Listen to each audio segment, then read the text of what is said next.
Unë Hoxh kam dëshirë të ngacmohem pak me ty. Unë mendoj që vërtet Bajrami, pra aspekti festivi përfundimit të muajit Ramazanit, ka atë ngazëllimin e natyrshëm. Megjithatë, ka dhe një lloj trishtimi. Ka trishtimi që iku. Pse ndodh kjo? Jeni dakord që ka dhe trishtim se iku. Po si ka mundësi që të përjetohet ky trishtim për një muaj që ka një stërmundim fizik siç është mungesa e ushqimit dhe e pijes? S'pari duhet të them se është e mrekullueshme që Allahu i Madhruar e kalon Ramazanin një muaj, nuk e kalon më tepër. Dhe kjo është në një farë mënyre një përgjigje për ata që thonë sikur të kishte qenë gjithë viti Ramazan. Nuk mund të jemi ne më të dijshëm edhe më të dashamirës, qoftë edhe për veten tonë se sa Allahu që është për neve.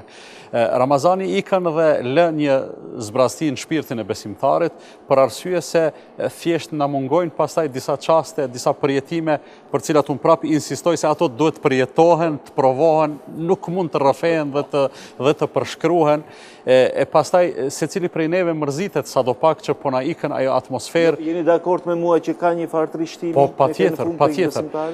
Por dua të them edhe këtë se varësisht nga shkalla nga niveli i sinqeritetit që ka secili prej neve, nga niveli i mendoj është shumë e rëndësishme gjithashtu edhe vetkritika, për arsye se çdo njeri prej neve e njeh veten e vet mjaftueshëm sa të di një punë e kam bërë mirë apo jo.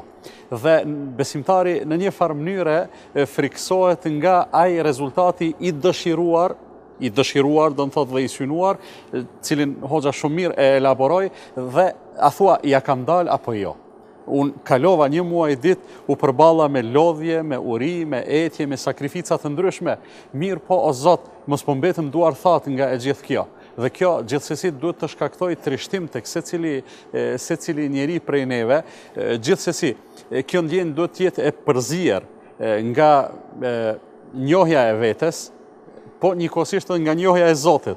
Ne i dim mangësitë tona, i dim se vërtet një punë që e bëjmë, ndoshta nuk jemi në gjendje ta bëjmë në mënyrë perfekte, mirë, po përballë neve qëndron Zoti jon që është shumë bujar, është i gjithëmshirshëm, shumë i mirë dhe gjithë ato mangësi tonat që janë shumë të natyrshme për qenje krijesa çfarë jemi, ai i plotson me mëshirën dhe mirësinë e vet. Më lejo vetëm ta them edhe një gjë te puna e ushqimit, Ermir.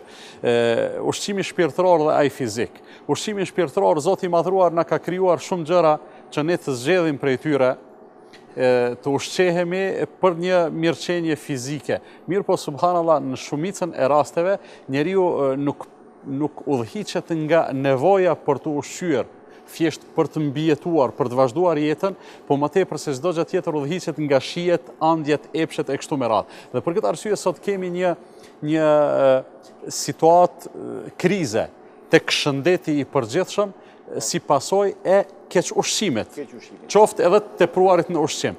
Në anën tjetër, përballë kësaj qëndrojnë ushqimet shpirtërore, të cilat Zoti i Madhruar nuk i kalon që ne t'i zgjedhim edhe të bëjmë kombinimet çfarë do natyre, mirë po Allahu i ka përgatitur dhe i ka servuar ato për neve dhe në momentin që ne pranojmë ta ushqejmë shpirtin ton sipas recetave hyjnore, atëherë s'ka dyshim se ky ushqim do të jetë vetëm i shëndetshëm dhe asgjë tjetër. Mirë, do të kaloj ke ty Bledi, por pasi hapësirë publicitare.